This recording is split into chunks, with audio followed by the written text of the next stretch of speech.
judul Nothing is Impossible. Berbicara bagaimana kita itu memiliki iman yang dikuatkan, saudara. Ya, nah kita lihat bahwa dunia ini semakin hari semakin tua. Dan kehidupan semakin sulit. Saya nggak yakin orang berkata bahwa kehidupan semakin hari semakin baik. Saya nggak yakin. Saudara, hati-hati, kita sebetulnya sebentar lagi akan memasuki masa resesi yang sangat mengerikan. Nah, kenapa Indonesia tidak merasakan? Amerika aja sekarang merasakan, Eropa merasakan. Kenapa Indonesia tidak merasakan?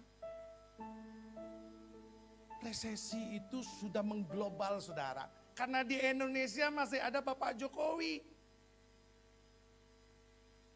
Kalau saudara harus mau melihat dengan jujur, kalau Pak Jokowi tidak support dengan uang negara, habis kita. Saudara beli bensin Pertalite, enak aja beli harga 7.600. Itu harga harusnya tuh sudah apa? 27.000. Jadi bayangkan harga yang 27.000 saudara beli dengan 7.000. Makanya per September ada larangan-larangan kendaraan-kendaraan tertentu tidak boleh beli yang namanya Pertalite itu. Nah saudara, banyak hal yang ditutupi oleh Pak Jokowi yang dia mengorbankan dirinya dan uang negara untuk menolong rakyatnya. Itulah yang menyebabkan Indonesia tidak mengalami resesi. Amerika kalau saudara lihat sekarang udah banyak orang yang pembagian makanan gratis. Kenapa? Karena Amerika sudah masuk dalam resesi, sebentar lagi Jerman. Inilah yang namanya akhir zaman, saudara. Jadi jangan kita leha-leha, kita santai-santai. Melihat perkembangan ke depan itu bukan semakin baik, tetapi semakin berbahaya. Nah, orang-orang yang tidak dekat dengan Tuhan akan merasakan akibatnya, sudah. Makanya tidak ada pilihan lain di akhir zaman ini. Iman kita harus semakin dekat dengan Tuhan. Amin. Saudara, pengajaran-pengajaran pun sekarang muncul pengajaran-pengajaran yang kacau. Pengajaran-pengajaran yang sesat muncul pakai judul Kristen, tapi sesat. Children of God, ngajarkan tentang kasih sayang. Jadi manusia itu harus mengasihi, harus menyayangi satu dengan yang lain. Tapi apa yang terjadi di dalamnya? Terjadi seks bebas. Kasihnya itu diwujudkan melalui apa? Seks bebas, dan itu sangat-sangat tidak sesuai dengan Alkitab. Muncul lagi aliran banyak, saudara, yang mengerikan di akhir zaman ini, yang membawa jemaat Tuhan banyak tersesat. Makanya saudara hati-hati pilih gereja. Hati-hati. Karena ada pengajaran-pengajaran di gereja itu yang sesat. Makanya saya katakan di tempat di mana saya mengajar. Saya kebetulan beberapa dosen untuk mata kuliah yang penting, sudah. Salah satunya homiletika, ilmu berkhotbah. Saya katakan sama mahasiswa saya, hati-hati mengajarkan jemaat. Karena jemaat dikasih makan apapun dia akan makan, dia akan telan mentah-mentah. Jadi begitu pengajaran kita salah, maka jemaat akan terima dengan salah. Saudara, ada hyper grace yang mengajarkan dosamu yang dulu, dosamu yang sekarang, dan dosamu yang akan datang sudah ditebus oleh Yesus Kristus. Oh, salah itu, saudara, jangan amen. Kalau dosa kita yang akan datang sudah ditebus, berarti kita boleh berbuat dosa dong. Pengajaran yang salah. Alkitab mengajarkan kita berjuang untuk mempertahankan iman kita di dalam Yesus. Makanya hati-hati, saudara, banyak sekali pengajaran-pengajaran yang kelihatannya baik, tapi itu salah. Dan saudara bisa lihat sekarang dari tenaga pendidik, saudara. Saya tenaga pendidik. Ya, banyak melakukan hal-hal yang tidak benar. Saudara bisa lihat beberapa waktu yang lalu ada di tempat pengajaran agama sepupu kita. Mahasiswinya diperkosa. Dan tidak ada satu tempat Ada berapa tempat? Padahal di sana tempat mendidik orang-orang untuk menjadi mengenal Allah. Dan ini yang saya lihat kemarin di Ketapang. Pendeta ikut-ikutan. Memperkosa pacar anaknya. Wow. Mengerikan saudara. Jadi hari demi hari itu sangat berbahaya. Nah saudara, makanya mari kita sama-sama buka. Dalam Lukas 18 ayat yang ke-8. Lukas 18 ayat 8 berkata begini. Aku berkata kepadamu, iya, Allah akan segera membenarkan mereka. Akan tetapi jika Anak Manusia atau Yesus itu datang, adakah ia mendapati iman di bumi? Ini pertanyaan yang ditanyakan pada setiap kita, saudara. Ketika Yesus kalau hari ini datang di tempat ini, dia bertanya, adakah iman di tempat ini? Saudara jangan berpikir ketika engkau datang ke gereja, engkau pasti beriman. Enggak. Tidak semua orang yang datang ke gereja itu memiliki iman. Enggak. Jangan keliru. Ada orang yang punya motivasi ke gereja itu hanya cari jodoh. Ada orang yang datang ke gereja itu hanya tujuannya apa? Karena di KTP-nya agama Kristen. Sehingga dia datang ke gereja. Nggak mungkin dia datang ke masjid, nggak mungkin dia datang ke vihara. Datangnya ke gereja. Kenapa? KTP-nya Kristen. Ada orang yang sungkan ditelepon oleh Pak Timo. Kalau enggak ke gereja, ditelepon. Nanti bikin alasan daripada banyak alasan, udahlah datang ke gereja. Tapi datang ke gereja nggak dapat apa-apa. Makanya saya setuju sekali dengan tadi yang berdoa sebelum firman. Ibu yang berdoa tadi saya nggak tahu ibu yang mana. Dia berkata, Tuhan biarlah ketika aku datang. Dan ketika aku pulang, berbeda. Itu yang betul saudara. Harusnya ketika engkau datang ke tempat ibadah, engkau bertemu dengan Yesus.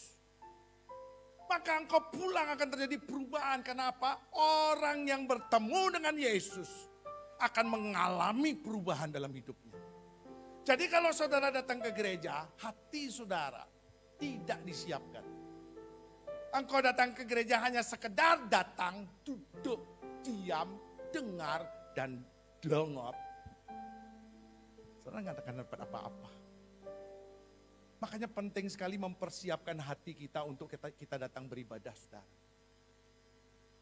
Sehingga kita ketika pulang kita mendapatkan sesuatu. Kenapa banyak orang yang datang ke gereja hanya pura-pura. Pura-pura mengasihi Tuhan. Tapi sebetulnya dia tidak mengasihi Tuhan. Saudara, saya punya teman kuliah. Itu jemaat sama jemaat saya di Petra. Saya di Petra dulu, dia juga di Petra. Kami sama-sama kuliah di STBI. Sekolah Teologi Baptis Indonesia di Simongan. Saya ngambil S2, dia ngambil S1. Dia seorang pengusaha, saya seorang pengusaha. Karena sebelum saya menjadi hamba Tuhan, saya seorang pengusaha. Nah saudara, kemudian ketika dia sudah mulai masuk semester 4, semester 5, dia mulai khotbah ke gereja-gereja. Datang ke gereja-gereja di desa, di mana datang dia khotbah.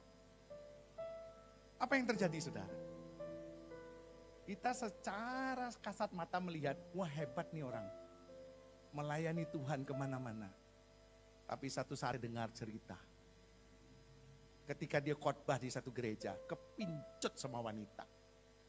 Padahal dia sudah punya istri, sudah punya anak 3.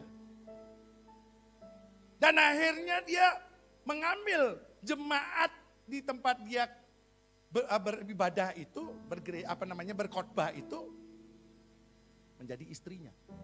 Dan dia ceraikan istri sahnya. Makanya saudara hati-hati. Saya selalu datang, saya khotbah di mana saya bawa istri saya. Kenapa? Saya takut kepincut sama apa? Gadis desa. Sangat bahaya. Ya, tadi juga Pak Timo cerita saya, kalau saya mendoakan jemaat selalu sama ibu, bagus Pak. Kenapa? Kita mungkin kuat, iman kita kuat, tapi kadang-kadang kedagingan kita itu bahaya. Nah saudara, mari kita lihat akibat dari iman yang dimiliki orang percaya. Ketika kita mengatakan kita memiliki iman, maka terjadi ini saudara. Tadi saya sudah ulas orang-orang yang tidak punya iman, tapi sepertinya punya iman, makanya dia akan jatuh. Nah kita lihat sekarang orang yang betul-betul punya iman. Kita lihat Lukas 17 ayat 6. Ini yang menjadi ayat kunci kita. Lukas 17 ayat 6 berkata begini, jawab Tuhan, kalau sekiranya kamu mempunyai iman sebesar biji sesawi saja, kamu dapat berkata kepada pohon ara ini, terbantunlah engkau dan tertanamlah di dalam laut, dan dia akan taat kepadamu. Saudara, sederhana sekali Lukas berkata, kalau engkau punya iman yang kecil saja, maka pohon ara yang besar itu bisa engkau perintah untuk pindah. Artinya apa? Tidak dibutuhkan satu iman yang besar. Nah kita lihat satu ayat lagi. Dalam Matius 17, ayat yang ke-20 untuk memperkuat ayat ini. Ia berkata kepada mereka, karena kamu kurang percaya, sebab aku berkata kepadamu sesungguhnya sekiranya kamu mempunyai iman sebesar biji sesawi saja, kamu dapat berkata kepada gunung ini, pindah dari tempat ini ke sana. Maka gunung ini akan pindah dan takkan ada yang mustahil bagimu. Saudara, Yesus memberikan kiasan-kiasan kepada murid-muridnya. Bahwa iman yang kecil sekalipun, ketika iman itu ditujukan kepada Yesus Kristus, maka iman itu yang akan membangkitkan satu kuasa. Dan kuasa itu bekerja. Saudara, ini yang hilang dari orang percaya. Iman yang kepada Yesus Kristus ini yang hilang. Nah inilah yang harus kita kembalikan saudara. Kenapa? Yesus mendorong para murid untuk mengandalkan Yesus. Nah makanya pagi hari ini mari kita sama-sama coba introspeksi diri kita. Adakah kita memang mata kita tertuju kepada Yesus? Hati kita tertuju pada Yesus. Pelayanan kita tertuju kepada Yesus. Karena banyak orang yang melayani, dia menjadi singer, jadi song leader, jadi pemain musik. Dia melakukan semua itu kenapa? Karena dia bisa melayani. Tapi Yesus tidak pernah melihat apa yang kau lakukan yang kelihatan mata manusia. Sekali lagi saya garis bawahi. Yesus tidak pernah melihat apa yang kita lakukan yang kelihatan mata manusia. Yesus melihat hati. Adakah ketika engkau melayani dia, engkau memainkan musik untuk dia? Adakah ketika engkau sedang memimpin pujian, engkau sedang memimpin pujian untuk dia? Termasuk pengkhotbah. Makanya enggak boleh seorang pengkhotbah itu nyindir-nyindir jemaat dari mimbar, enggak boleh. Sangat-sangat enggak boleh. Saya dosen homiletika. Saya dosen untuk ilmu berkhotbah. Saya ingatkan setiap mahasiswa saya, ingat ketika kita ada di mimbar, kita sedang menyuarakan suaranya Tuhan. Jangan dipakai kesempatan untuk nyindir-nyindir, enggak boleh. Tapi kalau saudara kesindir, itu artinya Tuhan bicara sama saudara. Tapi kalau tujuannya sengaja menyindir, itu sangat dilarang dalam ilmu berkhotbah. Tapi tidak sedikit orang yang tersindir, termasuk ketika saya menyampaikan firman, saya pun tersindir. Jadi jangan salah saudara, yang tersindir itu bukan jemaat saja, tapi juga pengkhotbahnya. Kenapa dikatakan firman itu seperti pedang yang bermata dua? Bisa dia ke depan, bisa dia ke belakang. Jadi terkadang pun ketika saya sedang berkhotbah, Tuhan tegur saya melalui khotbah saya loh. Ini penting saudara, sehingga khotbah itu bukan hanya untuk jemaat, tapi untuk semuanya. Nah saudara, mari kita lihat. Next slide. Ya, kita lihat. Manusia mengalami yang namanya masalah. Tolong keluarkan. Ya. Ketika masalah itu datang, Yesus mendorong para murid untuk mengandalkan iman agar bisa melihat mukjizat. Nah saudara, banyak orang yang ingin melihat mukjizat, tapi dia tidak bisa mengalami mukjizat. Jadi ceritanya saudara hanya berkata, oh katanya. Saya mau kasih tahu saudara, kalau engkau tidak pernah bertemu dengan Yesus secara pribadi, engkau tidak akan pernah mengalami mukjizat. Jadi kunci untuk mengalami mukjizat selain engkau mempunyai iman kepada Yesus Kristus, engkau harus bertemu dengan Yesus secara pribadi. Petrus ketika dia bertemu dengan Yesus, ketika dia menyangkal 3 kali, dan kemudian dia berusaha untuk sembunyi, mata Yesus memandang. Dan di sanalah Petrus bertobat. Jadi pertobatan Petrus yang sebenarnya adalah ketika dia selesai menyangkal Yesus 3 kali. Dan dia berusaha untuk lari, Yesus melihat. Bertemu mata dengan mata. Bertobat. Nah saudara, jadi kunci mengalami mukjizat itu adalah iman yang ada dalam diri saudara. Pertanyaannya, adakah iman? Kenapa seringkali kita lihat, next. Manusia terhalang melihat dan mengalami mukjizat. Karena manusia atau kita itu fokus kepada masalah. Kita fokus pada beban yang sedang kita alami. Waduh, masalahku gede banget. Ya seperti gambar saudara lihat, batunya gede banget. Secara manusia kita itu nggak bisa menghadapi beban ini. Pengennya nyerah. Pengennya kalah saja, pengennya lari. Itulah yang namanya pecundang, saudara. Jadi orang-orang yang memiliki iman, dia akan bisa meyakini bahwa dia akan mampu mendorong masalah itu keluar. Kenapa? Karena Yesus beserta. Saudara, bagaimana dengan saudara? Adakah sekarang engkau sedang mengalami masalah dalam hidupmu? Adakah engkau sedang mengalami masalah ekonomi, masalah keluarga, masalah sakit penyakit? Terus apa yang saudara lakukan? Menerima begitu saja? Menunggu nasib? Atau menunggu mati?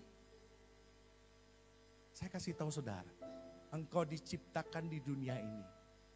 Ada satu rencana Tuhan yang indah.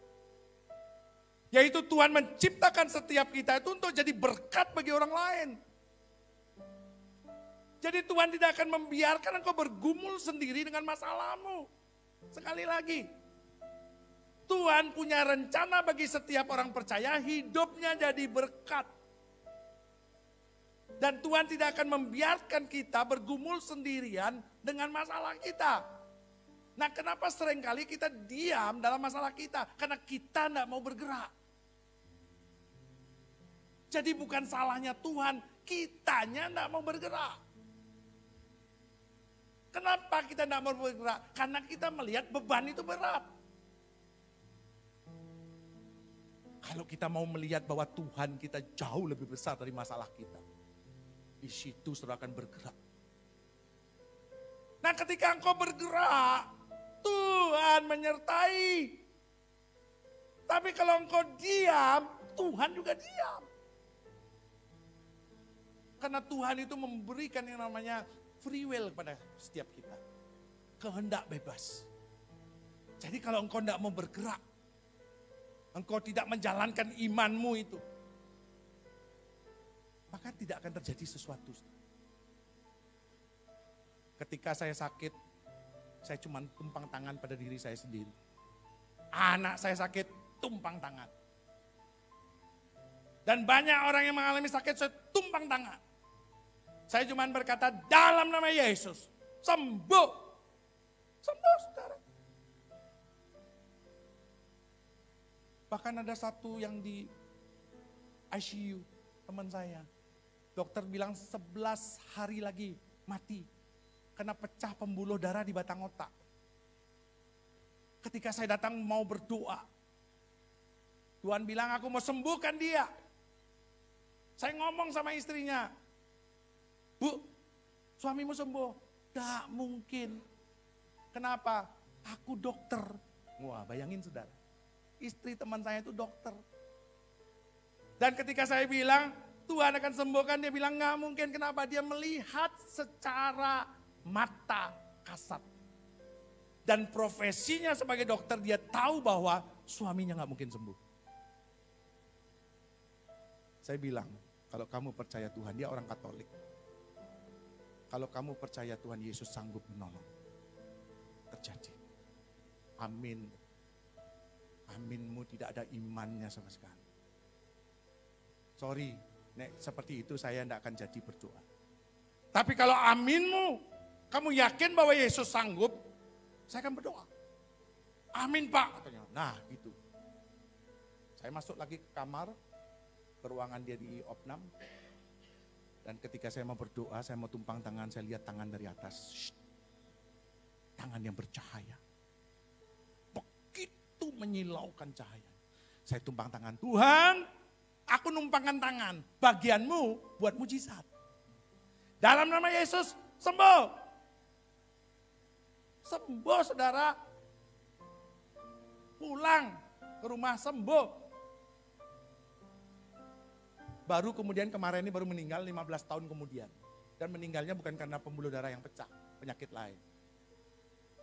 Jadi artinya apa? Bahwa ketika engkau memiliki iman, dikatakan memiliki iman sebiji sesawi saja. Next slide. Bahwa ketika engkau memiliki iman yang sebiji sesawi. Biji sesawi itu kecil saudara.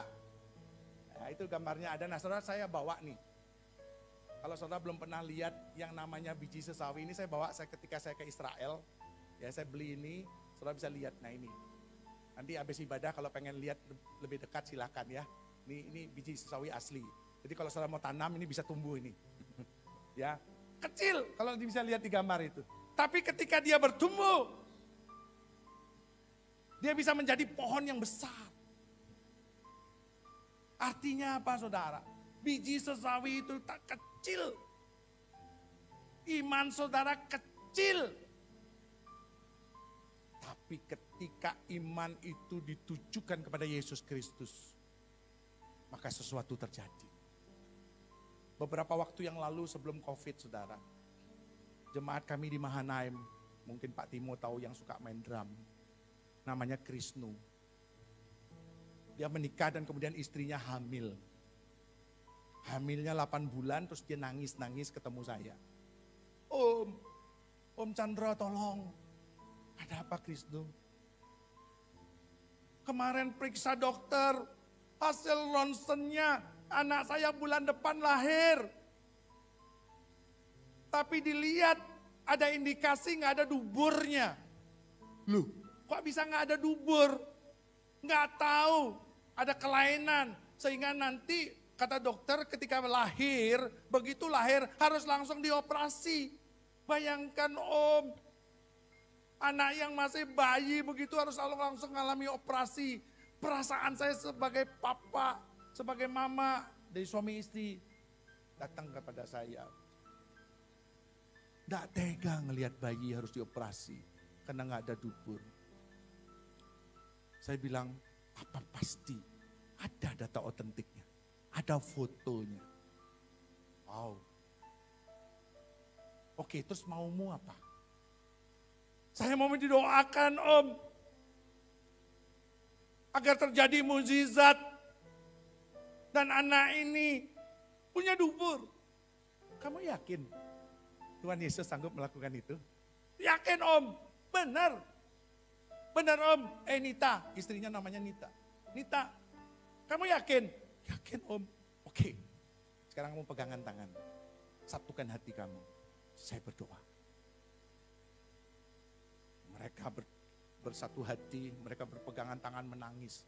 Saya tumpang tangan dua-duanya. Tuhan, Engkau lihat anakmu ini begitu percaya akan mujizat yang Engkau akan buat. Maka dari itu hamba-Mu berdoa di dalam nama Yesus. Apa yang menjadi analisa dari dokter itu tidak akan terjadi. Dan dengar Engkau bayi yang ada dalam kandungan. Aku perintahkan, Engkau diciptakan oleh Tuhan sempurna. Dan Engkau sempurna dan dubur itu ada dalam nama Yesus. Selesai. Sudah, Krisno, Nita, sekarang kamu tinggal percaya sama Tuhan. 1 bulan kemudian anaknya lahir, saudara. Dan dari rumah sakit dia telepon saya nangis-nangis. Om, ada apa Krisno? Wow, luar biasa. Kenapa? Anakku dubernya ada Om. Wow, luar biasa Om. Mujizat terjadi. Wow, saudara, bisa bayangkan Tuhan kita itu begitu ajaib. Tuhan kita itu begitu luar biasa. Dokter ahli mendeteksi tidak ada dubur. Tapi ketika kita memiliki iman yang kecil saja dan kita perkatakan bahwa terjadi sempurna, terjadi sempurna.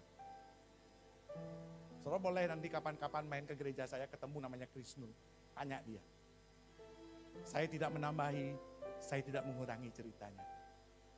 Nah terakhir saudara. Next. Ini yang terjadi yang mengerikan saudara. Banyak gereja saat ini kehilangan kuasa. Jadi kuasa Tuhan itu sudah hampir tidak ada di gereja-gereja sekarang. Yang ada hanya tinggal pengajaran-pengajaran saja. Oh Tuhan Yesus itu baik. Tuhan Yesus itu gembala.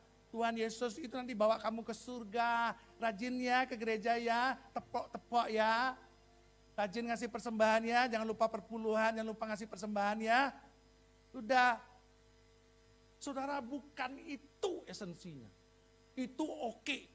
Tapi sebetulnya esensi yang benar. Kalau saudara baca di Kisah Rasul 1 ayat 8. Kepada orang yang percaya Yesus dan Roh Kudus masuk ke dalam dirinya ada kuasa. Yuk sama-sama kita katakan ada kuasa yuk. Ada kuasa. Jadi dalam diri saudara dan saya itu ada kuasa.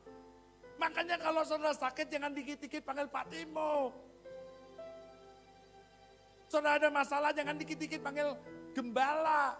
Dalam dirimu itu ada kuasa yang sudah Tuhan berikan. Masalahnya kenapa? Nggak pernah praktek. Nggak ada iman sebiji sesawi saja. Pagi hari ini saya akan ajak saudara praktek. Amin. Yakin saudara punya iman? Sebiji sesawi saja. Dan ini saya tantang di mana ini. Ketika saya menyampaikan sesuatu tentang iman juga, saya bilang, hari ini yang sakit, engkau akan sembuh. Dan ketika saya selesai khotbah, berdiri, dan saya katakan, yang sakit pegang tangan kiri di tempat yang sakit. Tangan kanan angkat, minta sama Tuhan. Dan percayalah, mujizat terjadi. Dan saya berdoa dalam nama Yesus. Terjadi. Saya enggak turun satu-satu saudara. Dan ketika saya nyalami jemaat di luar waktu pulang. Ada satu bapak namanya Pak Andre. Pak Chandra terima kasih. Kenapa Pak Andre? Saya itu dari pagi tadi dari kemarin itu.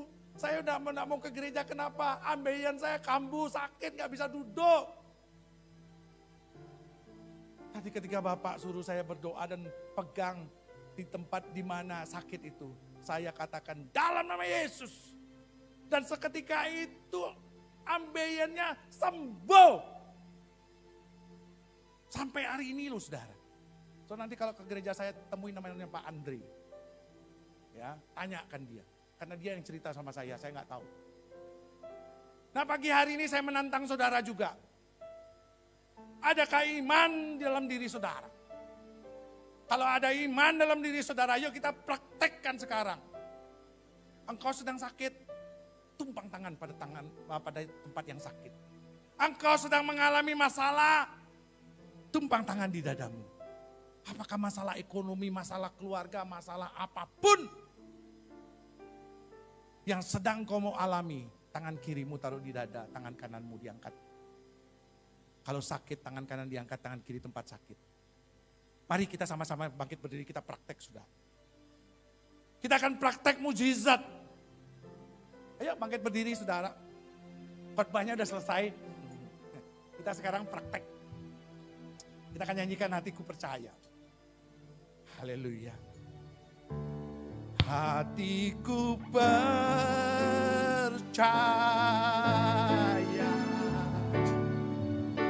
Hatiku percaya.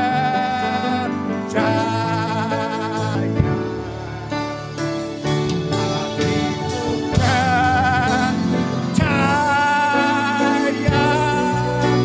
Selalu ku percaya.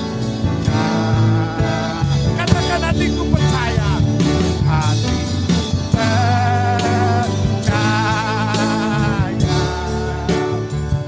Hatiku percaya.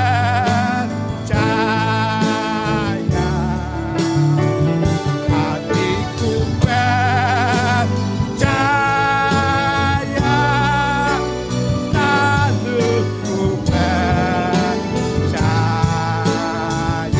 Lalu ku percaya.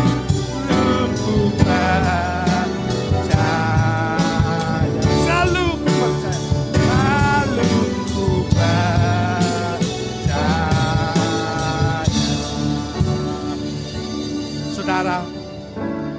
Saudara,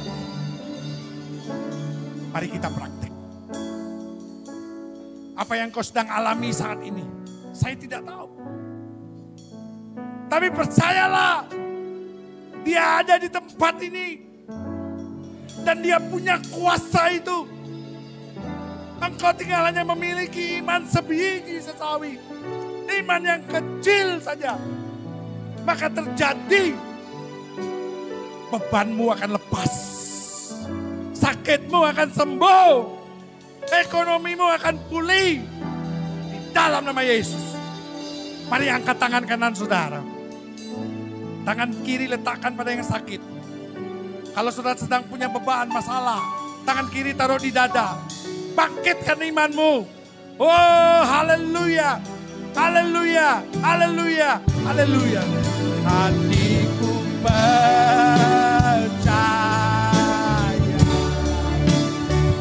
Hatiku percaya. Yes, percaya. Hatiku percaya.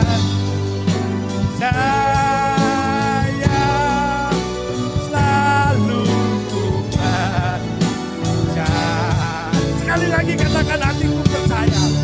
Hatiku percaya.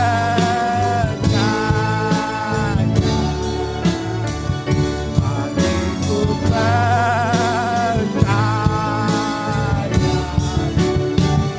Hatiku percaya. Selalu ku percaya. Selalu ku percaya. Selalu ku percaya. Haleluya. Haleluya. Haleluya. Haleluya. Sikata karapata kasik. Sikara pakarapata kasik kirapamalabasi. Ita kata karapata kasik kirapamalabasi. Kirata kalabasi kirapamama. Kurata kalabalabasi kirapamasi. Sikalapamasi. Haleluya. Bapa di surga, Engkau lihat tangan-tangan anak-anak-Mu Tuhan. Yang terletak di tempat mana mereka mengalami sakit. Engkau lihat tangan anak-anak-Mu Tuhan yang ada di dalam dada mereka. Berarti mereka sedang memiliki masalah. Berarti mereka sedang memiliki hal-hal yang tidak bisa mereka atasi sendiri. Dan mereka percaya Tuhan sanggup menolong. Dengan iman sebiji sesawi yang mereka miliki, terjadi sesuatu. Dan pagi hari ini hamba perkatakan, mukjizat akan terjadi. Siap-siap, siap-siap terima. Dalam hitungan 3 terima. 1, 2, 3. Siap, siap, siap, siap, siap, siap, siap, siap, siap. Sip. Oh, lama-lama sip. Lama-lama sip. Sip datang. Durata kasih. Sila dapat kasih. Sila papate. Sila takapase. Oh, lama sip. Sila dapat sip. Sila lama sip. Durata lama sip.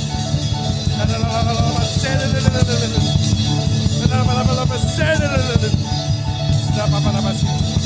Yes, yes, yes, yes Tuhan, yes, yes, yes, yes, terjadi, terjadi, terjadi, terjadi, terjadi, terjadi, terjadi, yes, derapaka satakapahata kayo, inamahata kayo hotik isiti paha. Kurana makahata kaya rotoko sike paha. Hata pasik kuro halapasik. Kuramata kasata kapahaya rotoko sik. Kira makata kasik kira palapasik. Ita kata kaseta kira takalapasik. Turapa pasik kira pasik. Shikara palapalapasik. Haleluya. Terima kasih Tuhan. Terima kasih atas kehadiran-Mu. Terima kasih atas lawatan-Mu Tuhan. Dan kami percaya pagi hari ini yang sakit disembuhkan. Haleluya. Yang punya masalah dilepaskan. Yang terikat dibebaskan. Dan kami percaya di dalam nama Yesus kami terima semua Tuhan. Kami terima Tuhan. Dan kami terima Tuhan. Dan kami pulang dari tempat ini. Kami akan menjadi pribadi yang berbeda. Terima kasih Bapa. Terima kasih. Haleluya. Turunkan tangan saudara. Haleluya. Haleluya. Bapak terima kasih atas lawatan-Mu di tempat ini. Kami boleh merasakan Engkau hadir. Kami boleh merasakan jamahan-Mu bagi setiap kami. Berkati gereja di tempat ini. Berkati gembala di tempat ini. Berkati jemaat di tempat ini. Berkati pengurus di tempat ini. Sehingga gereja ini terus berkembang maju. Membawa kemuliaan bagi nama Tuhan. Di dalam nama Yesus Kristus Tuhan yang hidup. Kami berkati gereja ini. Kami berkati gereja ini. Kami berkati gereja ini. Jadilah Engkau tumbuh. Jadilah Engkau berkat di tempat ini. Di daerah ini. Di desa ini. Di kabupaten ini. Di mana-mana. Di seluruh Indonesia. Jadilah berkat. Sehingga Tuhan, nama Tuhan yang dipermuliakan. Terima kasih Bapak. Biarlah segala pujian, segala hormat, segala kemuliaan kami kembalikan kepada Engkau yang layak untuk menerimanya. Dalam nama Tuhan Yesus, setiap kita yang diberkati Tuhan, sama-sama kita katakan, amin. Haleluya.